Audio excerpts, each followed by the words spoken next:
ಇವತ್ತಿನ ಕ್ಲಾಸಲ್ಲಿ ನಾವು ಕನ್ಸ್ಟ್ರಕ್ಷನ್ ಚಾಪ್ಟರ್ ಅಲ್ಲಿ ಎಕ್ಸರ್ಸೈಸ್ 6.1 ಮೇಲಿನ ಕಂಟಿನ್ಯೂಡ್ ಪಾರ್ಟ್ ಅನ್ನ ಮಾಡ್ಕೊಳ್ತಾ ಹೋಗೋಣ. ನೋಡಿ, ಥರ್ಡ್ ಕ್ವೆಶ್ಚನ್ ಈ ರೀತಿ ಕೇಳಿದ್ದಾರೆ. Construct a triangle with sides 5 cm, 6 cm and 7 cm and then another triangle whose sides are 7/5 of the corresponding sides of the first triangle ಅಂತ ಕೊಟ್ಟಿದ್ದಾರೆ ಅಲ್ವಾ. ಸೊ ನಿನ್ನೆ ಕ್ಲಾಸಲ್ಲಿ ನಾವು ಯಾವ ರೀತಿಯಲ್ಲಿ ಸಿಮಿಲರ್ ಟ್ರಯಾಂಗಲ್ ಅನ್ನ ಕನ್ಸ್ಟ್ರಕ್ಟ್ ಮಾಡ್ತಾ ಹೋದ್ವೋ ಅದೇ ರೀತಿಯಲ್ಲಿ ಈ ಪ್ರಾಬ್ಲಮ್ ಕೂಡ ಮಾಡ್ಕೊಳ್ತಾ ಹೋಗೋದು. ಸೊ ಫಸ್ಟ್ ಸ್ಟೆಪ್ ಅಲ್ಲಿ ನಾವು ಏನ್ ಮಾಡಬೇಕು, ಕೊಟ್ಟಿರುವಂತಹ ಮೂರು ಸೈಡ್ ಅಲ್ಲಿ ಯಾವ ಸೈಡ್ ದೊಡ್ಡದಿದೆಯೋ ಅದನ್ನ ಚೂಸ್ ಮಾಡಬೇಕು. 5, 6, 7 ಅಲ್ಲಿ ಯಾವ್ದು ದೊಡ್ಡದಿದೆ? 7 ದೊಡ್ಡದು ಅಲ್ವಾ. ಸೊ 7 ಸೆಂಟಿಮೀಟರ್ ಅನ್ನ ಚೂಸ್ ಮಾಡ್ತೀರಿ. ಸೊ ಫಸ್ಟ್ ನಾವೇನ್ ಮಾಡ್ತೀವಿ, 7 ಸೆಂಟಿಮೀಟರಿನ ಒಂದು ಲೈನ್ ಸೆಗ್ಮೆಂಟ್ ಅನ್ನ ಡ್ರಾ ಮಾಡ್ಕೊಳ್ತೀವಿ. ಸೊ 7 ಸೆಂಟಿಮೀಟರಿನ ಒಂದು ಲೈನ್ ಸೆಗ್ಮೆಂಟ್ ಅನ್ನ ಡ್ರಾ ಮಾಡ್ಕೊಳ್ಳೋಣ. ಸೊ ಇದಕ್ಕೆ ಎ ಮತ್ತೆ ಬಿ ಅಂತ ಹೆಸರು ಕೊಡೋಣ. ಎಷ್ಟಿದೆ ಇದ್ರದ್ದು ಲೆಂತ್? 7 ಸೆಂಟಿಮೀಟರ್ ಇದೆ. ಸೊ ನೆಕ್ಸ್ಟ್ ಸ್ಟೆಪ್ ಅಲ್ಲಿ ಏನ್ ಮಾಡ್ತೀವಿ, ಉಳಿದಿರುವಂತಹ ಎರಡು ಸೈಡ್ಸ್ ಗಳನ್ನ ಯೂಸ್ ಮಾಡಿ ಒಂದು ಟ್ರಯಾಂಗಲ್ ಅನ್ನ ಕನ್ಸ್ಟ್ರಕ್ಟ್ ಮಾಡಬೇಕು. ಸೊ ಇದನ್ನ ಏನ್ ಮಾಡಬೇಕು, ನೀವು ಕಂಪಸ್ ಅನ್ನ ಯೂಸ್ ಮಾಡಿಬಿಟ್ಟು ಮಾಡ್ಕೊಳ್ತಾ ಹೋಗ್ಬೇಕು, ಆಯ್ತಾ. ಸೊ ನೋಡಿ, ಫಸ್ಟ್ 5 ಸೆಂಟಿಮೀಟರ್ ಇದೆ ಅಲ್ವಾ ಅಪ್ಪ. ಸೊ ಫಸ್ಟ್ ನಾವು 5 ಸೆಂಟಿಮೀಟರ್ಗೆ ಅಡ್ಜಸ್ಟ್ ಮಾಡ್ಕೊಳ್ಳೋಣ. ಎ ಪಾಯಿಂಟ್ ಇಂದ 5 ಸೆಂಟಿಮೀಟರಿನ ಒಂದು ಆರ್ಕ್ ಅನ್ನ ಡ್ರಾ ಮಾಡ್ಕೊಳ್ಳೋಣ, ಆಯ್ತಾ. ಅದೇ ರೀತಿ ನೆಕ್ಸ್ಟ್ ಇರೋದೇನು, 6 ಸೆಂಟಿಮೀಟರ್ ಅಲ್ವಾ. ಸೊ ಈಗ ಕಂಪಸ್ ಅನ್ನ 6 ಸೆಂಟಿಮೀಟರ್ಗೆ ಅಡ್ಜಸ್ಟ್ ಮಾಡ್ಕೊಳ್ಳಿ. ಸೊ ಈಗ ಬಿ ಪಾಯಿಂಟ್ ಇಂದ ಇನ್ನೊಂದು ಆರ್ಕ್ ಅನ್ನ ಡ್ರಾ ಮಾಡ್ಕೊಳ್ತೀರಿ, ಸರಿನಾ. ಸೊ ನೆಕ್ಸ್ಟ್ ಏನ್ ಮಾಡಬೇಕು ಅಂತ ಅಂದ್ರೆ, ಈ ಎರಡು ಆರ್ಕ್ಗಳು ಎಲ್ಲಿ ಕೋಇನ್ಸೈಡ್ ಆಗಿದೆ ಅಲ್ವಾ ಅಲ್ಲಿ ಜಾಯಿನ್ ಮಾಡ್ತೀರಿ.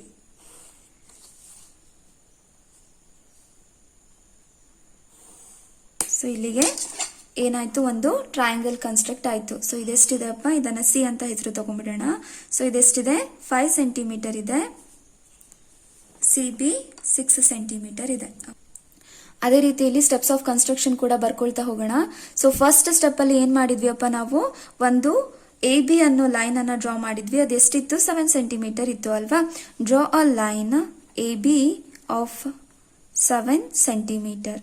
ಸೆಕೆಂಡ್ ಸ್ಟೆಪ್ ಅಲ್ಲಿ ಏನ್ ಮಾಡಿದ್ವಿ, ನಾವು ಎರಡು ಆರ್ಕ್ ಗಳನ್ನ ಡ್ರಾ ಮಾಡಿದ್ವಿ. ಒಂದು ಎ ಇಂದ 5 ಸೆಂಟಿಮೀಟರಿನ ಆರ್ಕ್ ಅನ್ನ, ಇನ್ನೊಂದು ಬಿ ಇಂದ 6 ಸೆಂಟಿಮೀಟರಿನ ಆರ್ಕ್ ಅನ್ನ ಡ್ರಾ ಮಾಡಿದ್ವಿ ಅಲ್ವಾ. ಅದನ್ನೇ ಬರ್ದಿದ್ದೀನಿ ಇಲ್ಲಿ ಅಷ್ಟೇ, ಆಯ್ತಾ. ಸ್ಟೆಪ್ ಅಲ್ಲಿ ಏನ್ ಮಾಡಿದ್ವಿ, ಎ ಸಿ ಮತ್ತೆ ಸಿ ಬಿ ನ ಜಾಯಿನ್ ಮಾಡಿದ್ವಿ ಅಲ್ವಾ. Join A C and C B. So ಈಗೇನ್ ಮಾಡ್ತೀರಿ ಅಂತ ಅಂದ್ರೆ, ಇಲ್ಲಿ ಕೊಟ್ಟಿರುವಂತಹ ರೇಷೋನ ತಗೊಳ್ತೀರಿ. 7/5 ಅಂತ ಕೊಟ್ಟಿದ್ದಾರೆ. 7 ನ್ಯೂಮರೇಟರ್ ಅಲ್ಲಿ ಇದೆ, 5 ಅನ್ನೋದು ಡಿನಾಮಿನೇಟರ್ ಅಲ್ಲಿ ಇದೆ ಅಲ್ವಾ.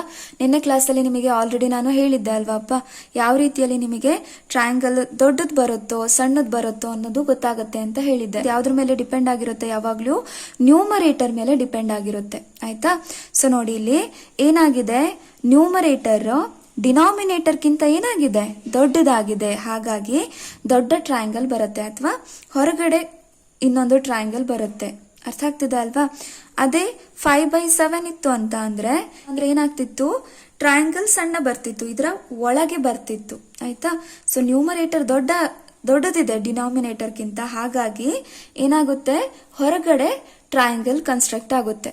ಸೊ ನೋಡಿ, ನೆಕ್ಸ್ಟ್ ಸ್ಟೆಪ್ ಅಲ್ಲಿ ನಾವು ಏನ್ ಮಾಡಬೇಕು, ಒಂದು ಅಕ್ಯೂಟ್ ಆಂಗಲ್ ಅನ್ನ ಎ ಪಾಯಿಂಟ್ ಇಂದ ಡ್ರಾ ಮಾಡ್ಕೋಬೇಕು. ಅಕ್ಯೂಟ್ ಆಂಗಲ್ ಅಂತ ಅಂದ್ರೆ ಏನು, ಲೆಸ್ ದನ್ 90 ಡಿಗ್ರಿ ಇರಬೇಕು. ಅರ್ಥ ಆಯ್ತು ಅಲ್ವಾ. ಸೊ ನೆಕ್ಸ್ಟ್ ನೋಡಿ, ಇಲ್ಲಿ ಕೊಟ್ಟಿರುವಂತಹ ರೇಷಿಯೋ ಏನ್ ಕೊಟ್ಟಿದ್ದಾರೆ, 7/5 ಕೊಟ್ಟಿದ್ದಾರೆ. ಸೊ 7 ಮತ್ತೆ 5 ಅಲ್ಲಿ ಯಾವ್ದು ದೊಡ್ಡದು, 7 ದೊಡ್ಡದು ಅಲ್ವಾ. ಸೊ ಹಾಗಾಗಿ ಈ ಡ್ರಾ ಮಾಡಿರುವಂತಹ ಲೈನ್ ಅನ್ನ ನೀವು ಎಷ್ಟು ಈಕ್ವಲ್ ಪಾರ್ಟ್ ಆಗಿ ಡಿವೈಡ್ ಮಾಡ್ತೀರಿ, 7 ಈಕ್ವಲ್ ಪಾರ್ಟ್ ಆಗಿ ಡಿವೈಡ್ ಮಾಡ್ತೀರಿ. ಸೇಮ್ ನೆನ್ನೆ ಯಾವ ರೀತಿಯಲ್ಲಿ ಪ್ರಾಬ್ಲಮ್ ಮಾಡಿದ್ವಲ್ವಾ ಅದೇ ರೀತಿಯಲ್ಲಿ. ಫಸ್ಟ್ ಏನ್ ಮಾಡ್ತೀರಿ, ಕಂಪಸ್ ಅನ್ನ ಅಡ್ಜಸ್ಟ್ ಮಾಡ್ಕೊಳ್ಳಿ, ಆಯ್ತಾ. ಸೊ ನೋಡಿ, ನಾನು ಈ ರೀತಿಯಲ್ಲಿ ಅಡ್ಜಸ್ಟ್ ಮಾಡ್ಕೊಂಡಿದ್ದೀನಿ, ಸರಿನಾಪ್ಪ. ಸೊ ಹೀಗೆ ಒಂದು ಸಲ ಅಡ್ಜಸ್ಟ್ ಮಾಡಾದ್ಮೇಲೆ 7 ಈಕ್ವಲ್ ಪಾರ್ಟ್ ಆಗಿ ಡಿವೈಡ್ ಮಾಡೋ ತನಕ ಮತ್ತೆ ಅದನ್ನ ಚೇಂಜ್ ಮಾಡಬಾರ್ದು, ಆಯ್ತಾ. ಸೊ ಫಸ್ಟ್ ಪಾಯಿಂಟ್ ಎ ಇಂದ ಸ್ಟಾರ್ಟ್ ಮಾಡ್ಕೊಳ್ತಾ ಹೋಗೋಣ ನಾವು.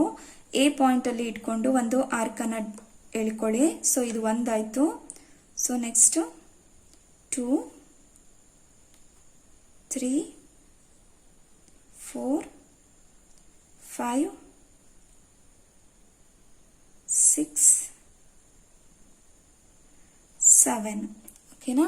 ಸೊ ಇದಕ್ಕೆ ಒಂದೊಂದು ಹೆಸರು ಕೊಡ್ಕೊಳ್ತಾ ಹೋಗೋಣ.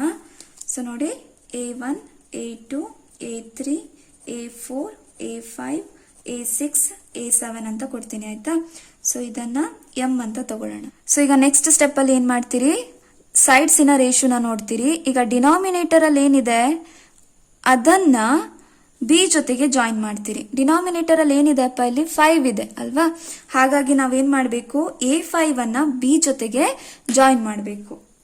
ಸೊ ಡಿನಾಮಿನೇಟರ್ ಅಲ್ಲಿ ಯಾವ ನಂಬರ್ ಇರುತ್ತೆ ಅದನ್ನ ಅದ್ರ ಜೊತೆಗೆ ಜಾಯಿನ್ ಮಾಡಿದ್ರೆ ಆಯ್ತು, ಸರಿನಾ.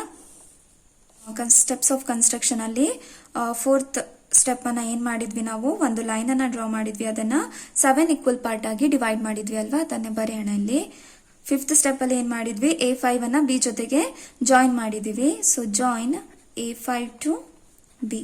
ನೆಕ್ಸ್ಟ್ ಸ್ಟೆಪ್ ಅಲ್ಲಿ ನೋಡಿ, ಉಳಿದಿರುವಂತದ್ದೇನು 7 ಉಳಿದಿದೆ ಅಲ್ವಾ. 5 ಆಲ್ರೆಡಿ ಮಾಡಿದಿರಿ ನೀವು, 7 ಉಳಿದಿದೆ. ಹಾಗಾಗಿ ನಾನು ಏನ್ ಮಾಡ್ಬೇಕು ಇವಾಗ, A5 ಬಿಗೆ A7 ಇಂದ ಒಂದು ಪ್ಯಾರಲಲ್ ಲೈನ್ ಅನ್ನ ನಾನು ಡ್ರಾ ಮಾಡ್ಕೋಬೇಕು. ಪ್ಯಾರಲಲ್ ಲೈನ್ ಅನ್ನ ಡ್ರಾ ಮಾಡ್ಲಿಕ್ಕೆ ಕಂಪಸ್ ತಗೊಳ್ಳಿ. ಸೊ ಕಂಪಸ್ ಅನ್ನ ನಾನು ಈ ರೀತಿಯಲ್ಲಿ ಅಡ್ಜಸ್ಟ್ ಮಾಡ್ಕೊಂಡಿದ್ದೀನಿ, ಸರಿನಾ.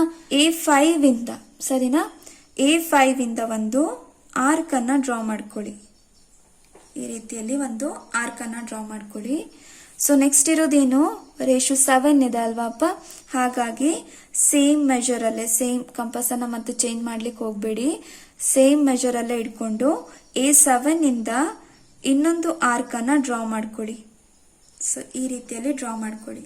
ಸೊ ನೆಕ್ಸ್ಟ್ ಸ್ಟೆಪ್ ಅಲ್ಲಿ ಏನ್ ಮಾಡ್ತೀರಿ, A5 ಇಂದ ಏನು ಆರ್ಕ್ ಅನ್ನ ಡ್ರಾ ಮಾಡಿದಿರೋ ನೀವು ಅದರ ಲೆಂತ್ ಅನ್ನ ಮೆಜರ್ ಮಾಡ್ಕೋಬೇಕು. ಸೊ ಕಂಪಸ್ ಅಲ್ಲೇ ಈ ರೀತಿಯಲ್ಲಿ ಮೆಜರ್ ಮಾಡ್ಕೊಳ್ಳಿ. ಸೊ ನೋಡಿ, ಇಲ್ಲಿಂದ ಇಲ್ಲಿ ತನಕ ಇದೆ ಅಲ್ವಾ. ಸೊ ಈ ರೀತಿ ಮೆಜರ್ ಮಾಡಾದ್ಮೇಲೆ A7 ಇಂದ ಏನು ಆರ್ಕ್ ಎಳ್ದಿದ್ದೀರಿ ಅಲ್ವಾ, ಇಲ್ಲಿಗೆ ಇಟ್ಕೋಬೇಕು. ಕಂಪಸ್ ಅನ್ನ ಇಲ್ಲಿಗಿಟ್ಟು ಇನ್ನೊಂದು ಆರ್ಕ್ ಅನ್ನ ಈ ರೀತಿಯಲ್ಲಿ ಕಟ್ ಮಾಡ್ತೀರಿ. ಈ ಎರಡು ಆರ್ಕ್ಗಳು ಎಲ್ಲಿ ಕೋಇನ್ಸೈಡ್ ಆಗಿದೆ ನೋಡಿ, ಅಲ್ಲಿಗೆ A7 ಇಂದ ಒಂದು ಸ್ಟ್ರೈಟ್ ಲೈನ್ ಅನ್ನ ಡ್ರಾ ಮಾಡ್ಕೊಳ್ತೀರಿ ಆಯ್ತಾ, 7 ಇಂದ. ಓಕೆನಾ.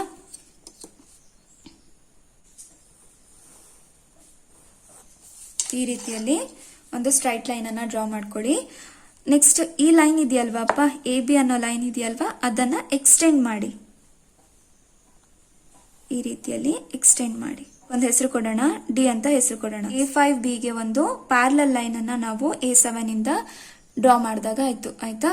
ಸೊ ಏನ್ ಮಾಡಿದ್ವಿ, ಸ್ಟೆಪ್ಸ್ ಆಫ್ ಕನ್ಸ್ಟ್ರಕ್ಷನ್ ಅಲ್ಲಿ ಬರ್ದ್ ಬಿಡೋಣ. ಸೊ 6th ಸ್ಟೆಪ್ ಅಲ್ಲಿ ನಾವು ಏನ್ ಮಾಡಿದ್ವಿ, ಒಂದು ಲೈನ್ ಅನ್ನ ಡ್ರಾ ಮಾಡಿದ್ವಿ. ಆ ಲೈನ್ ಏನಾಗಿದೆ, A7D ಅನ್ನೋದು ಪ್ಯಾರಲಲ್ ಟು A5B ಆಗಿದೆ. ಅದನ್ನ ಇಲ್ಲಿ ಬರ್ತಿದ್ದೀನಿ ಅಷ್ಟೇ ಆಯ್ತಾ. ನೆಕ್ಸ್ಟ್ ಸ್ಟೆಪ್ ಅಲ್ಲಿ ನಾವು ಕೆಳಗೆ ಯಾವ ರೀತಿಯಲ್ಲಿ ನಾವು ಪ್ಯಾರಲಲ್ ಲೈನ್ ಅನ್ನ ಡ್ರಾ ಮಾಡಿದ್ವೋ ಅದೇ ರೀತಿಯಲ್ಲಿ ಮೇಲೂ ಕೂಡ ಒಂದು ಪ್ಯಾರಲಲ್ ಲೈನ್ ಅನ್ನ ಡ್ರಾ ಮಾಡಬೇಕು ಆಯ್ತಾ.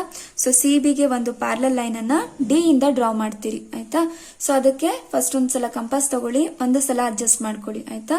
ನಾನು ಈ ರೀತಿ ಅಡ್ಜಸ್ಟ್ ಮಾಡ್ಕೊಂಡಿದ್ದೀನಿ, ಸರಿನಾ. ಸೊ ಈಗ ಏನ್ ಮಾಡ್ತೀರಿ, B ನ ಪಾಯಿಂಟ್ ಆಗಿ ಇಟ್ಕೊಳ್ಳಿ ಆಯ್ತಾ.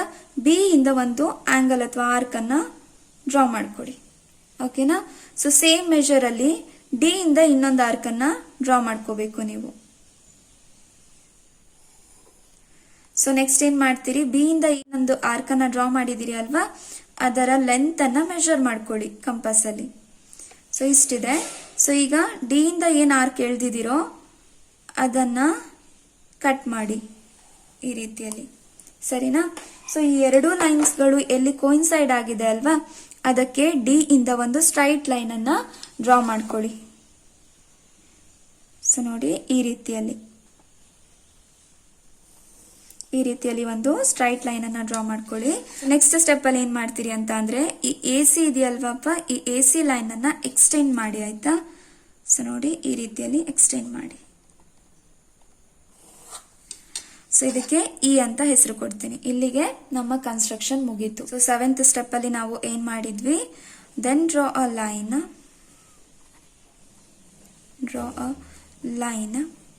DE is parallel to BC ಮಾಡಿದ್ವಿ, ಕರೆಕ್ಟ್ ಅಪ್ಪ. DE is parallel to BC ಮಾಡಿದ್ವಿ. ಸೊ ಕೊನೆಗೆ ನಮಗೆ ಲಾಸ್ಟಿಗೆ ಏನಾಯ್ತು, ಒಂದು ಟ್ರಯಾಂಗಲ್ ಫಾರ್ಮ್ ಆಯ್ತು ADE ಅನ್ನೋದು. ಅದು ಏನಾಗಿದೆ, ಸಿಮಿಲರ್ ಆಗಿದೆ ABCಗೆ. ಓಕೆನಾ, ಅದನ್ನ ಬರ್ದ್ಬಿಡಿ ಆಯ್ತಾ. Then triangle ADE is formed, which is similar to triangle ABC.